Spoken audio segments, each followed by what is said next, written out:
ऐतिहासिक नौवाणिज्यर मुख्य साक्षी east India company a cost canal.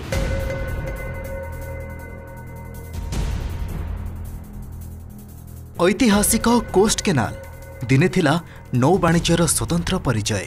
यही बाट दे हेउथिला वाणिज्य कारबार आमदानी ठारू रप्तानी पर्यंत सबकिछिर मुख्य माध्यम थिला यही कोस्ट केनाल। वाणिज्य कारबार प्रमुख स्थान नेथिबा यही केनाल एबे मृत प्राय। पूर्वपरी ना एठी हेउछि वाणिज्य कारबार ना ही केनाल पाखरे थिबा जमी शस्य सामाळ होई पारुछि। कहिबाकू गले पुनरुद्धार भावरु नौवाणिज्य कारबार प्रमुख माध्यम कोस्ट केनाल एबे विलीन हेबाकू बसिलाणी। ईस्ट इंडिया कंपानी जो दले इंग्रेज एठी आसी मंतई कूल चारिबाटिया ठारे पहुँची थिले।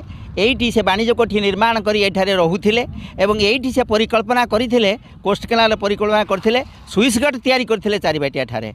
एवं यही कोस्ट केनाल रे व्यापार वाणिज्यर जो केन्द्रस्थली थिला एटा आम ये अंचल आर्थिक उन्नति रे यह सहायक हो पारिबो। एवं दुई कूल जलसेचन प्रकल्प सब करा जायकी जोटा कि 1881 मसीह रे तत्कालीन मुख्यमंत्री जानकी पट्टनायक एठारे आरंभ करथिले जे जो जलसेचन व्यवस्था करिया पाई स्विस ए जो छोट छोट घर सब मेसीन तैयारी होइथिला लागिथिला किंतु ताहा मध्य कार्यकारी हला नाही।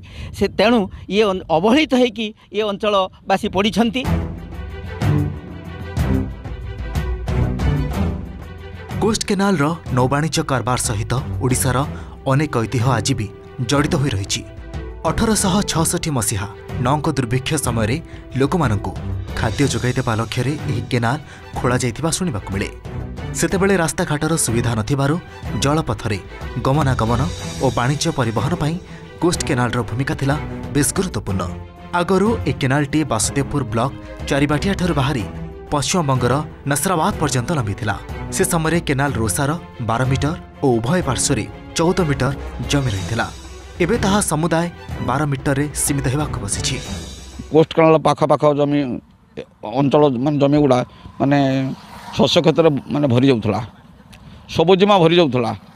तो आज दुख परितापर विषय जे कोस्ट केनाल तार माने पुते हो गलानी किछि लोक जबरदखल करगलेनी आउ से शस्य सामला ये ता कूल आउ देखा जाउनी। जदि ये कोस्ट केनाल को पुनरुद्धार करी तार पूर्व अवस्था को फेरे आनी होता ता दुई पाख शस्य सामला माने भरपूर हो जाता गमनागमन सुविधा होता। ता छड़ा सबुठ बेसी होची ये अंचल आर्थिक मानदंड वृद्धि होता।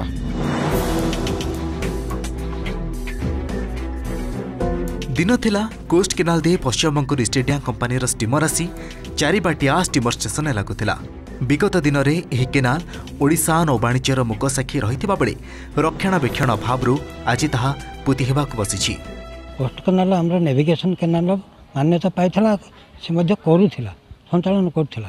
तेणु आमे कौन एत अयोग्य हो जाइए बर्तमान जे आम ताको करें जो जंत्रपातिर अभाव थिला मानव संबल ही केवल संबल था ताको नहीं आम करें आज करें आमर एटा निहाती दरकार।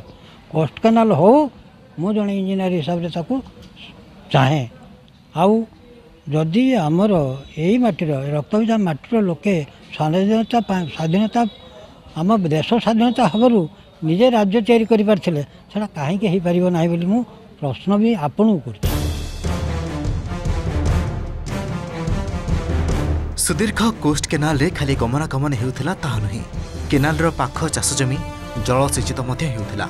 चारिबाटियार मंतई नईठारे स्लुइस गेट दे मधुर पानी को गच्छित रखा जाए एठारे चाष काम सब करा जाउथिला।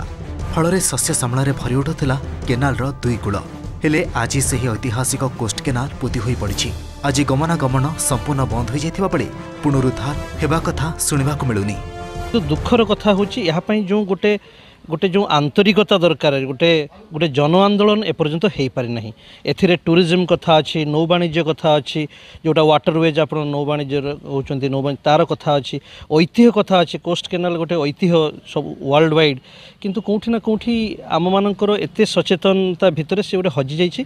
तो नवेम्बर 27 तारिख रु जो कोस्ट केनाल जियोंखाली बाहरिकी भगराईर मानकुंडारे पशिची आमे गोटे ऐतिह्य सुरक्षा यात्रा से अंचलर जो मानकर जीवन जीविका जड़ित रही जो आप नौ वाणिज्य कथा कहते गोटे अर्थनीति सहित जड़ित अच्छी सहित साहित्य रही संस्कृति रही ताकू आम गोटे गोटे ताकू गोटे महा आंदोलन में परिणत करने आज जो भद्रकर वासुदेवपुर एमती आम जन आंदोलन जो ऐतिह्य सुरक्षा यात्रा सहित मानव श्रृंखल सृष्टि करूँ जलतर्पण नबू एवं केमिति 2022 पूर्वर कोस्ट केनाल रे जड़े सुरुखुर रे माने जो जापर वाटरवेज रे तापाई आम सब बद्धपरिकर।